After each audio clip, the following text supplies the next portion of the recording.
Mamelodi Sundowns lost to Pyramids, and we're going to go through 10 key moments from this game and few mistakes, really, not just from the players but from the coach, and what was actually so different about Sundowns in this specific game.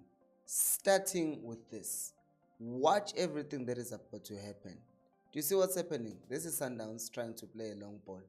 It doesn't work. This is inside the first 5 minutes. Again, Sundowns lose the ball. Again, Sundowns lose the ball. Again, Ronan Williams tries to kick the ball forward. It comes back immediately. This keeps on happening over and over and over and over again. It's just Sundowns trying to kick the ball forward, and even when they're trying to shoot here, you can clearly see that they're angry, they're in a rush, they're losing the ball more than they usually do. And what this tells you is a simple thing. There was a lack of patience. There was a lack of patience in everything that they were doing. And it was even defying logic, if we're being honest, because this thing of constantly kicking the ball is not Sundowns. Sundowns doesn't play like that. Like, I know that if you're playing in African competition, you need to grind results and you need to win. But the thing is, it just wasn't working. And you would have thought in the first 15 minutes, I had seen it, it's not working. I'm sure you had seen it, that it's not working. But somehow, for the first time in the history of Sundowns, they were doing this.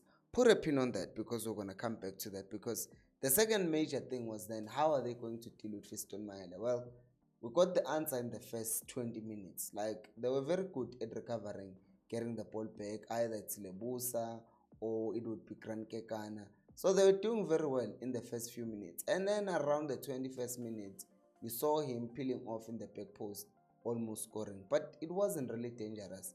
Even here, he's not really in a danger zone, passes the ball forward. But somehow, the ball is crossed and Grant Kekana just panics, fails to clear the ball, and all of a sudden, Pyramids take the lead.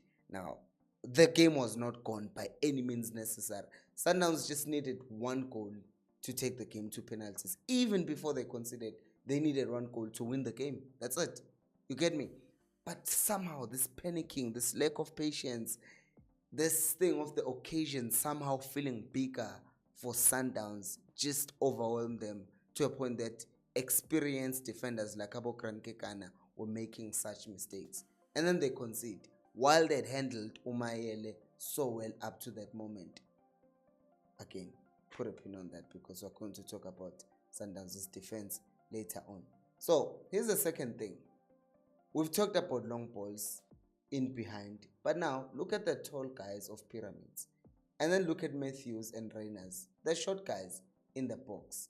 Yet Sundowns somehow thought it would be a good idea to play crosses into the box. Like, I do not understand. Long balls first. Okay, Reyners is quick. You are hoping that he's going to be behind and he's going to outrun them. But crosses, really? Like, this whole thing, this mentality, Oguti, the players seem like they were panicking and they were trying to rush things. I'm going to blame the coach for this. I'm not going to blame the players, because they got the instruction from someone. And to even show that there was panicking, and there is panicking, because they fired Urulani before the season, after the season ended, the 2023-2024 season. And then they fired Umangoba Mneti like after like 10 games earlier on in the season, because he was not performing in the Champions League. And then now it seems like the coach, Ukadoso, knew that if he doesn't win, he's going to be under a lot of scrutiny.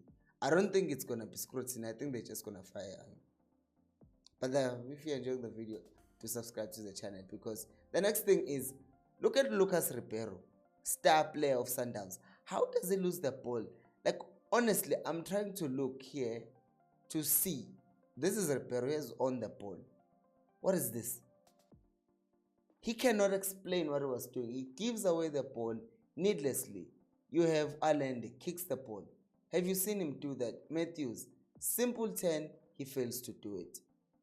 And it's not just him, because you have Allende again failing to trap the ball. Things that you never see. You have Tebogo Mokoena failing to trap and control the ball. Things that you never see. Like, I think that this loss was a combination of tactical errors, but also just mental struggles in this game, because they were struggling. They were really struggling to do even the simplest things. And then the one chance that Sundowns got in the 45th minute. Look at this run by Matthews. He's in. Like, the guy could have even rounded the keeper at this point, because the keeper is too much on the left, could take the ball to his left side and finish. He could still finish on the right side of the keeper, because the keeper is clearly closing the left side. But he chooses to go where the keeper is, and then the ball is blocked.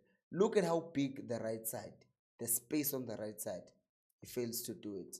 And then there is lack of composure again. Motiba, an experienced player, he starts doing these things. And because of this, he gets a yellow card. And because of this, he gets subbed off.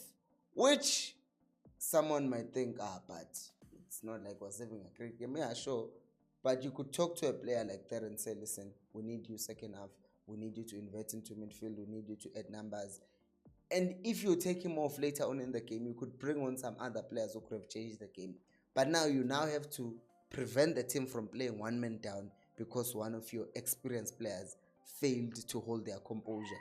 That is why I'm saying that one of the biggest things about this game was the lack of composure and the mentality issues that Sundowns were somehow having. So after this whole thing of lack of composure, there was also lack of plan B. Because second half, you would have thought, okay, the whole thing of kicking the ball forward just doesn't work. Yet somehow, lo and behold, second half starts and Sundowns are still kicking the ball low. And this is not just the lack of plan B, it was also lack of improvement, because look at Reyners. He's found himself somehow, he's through, but look at how much space is on his right. He wants to trap and go back. And now he's limited and he's closed himself down, and then he's done. And you look again, look at Lunga. He's new. He's coming into this game.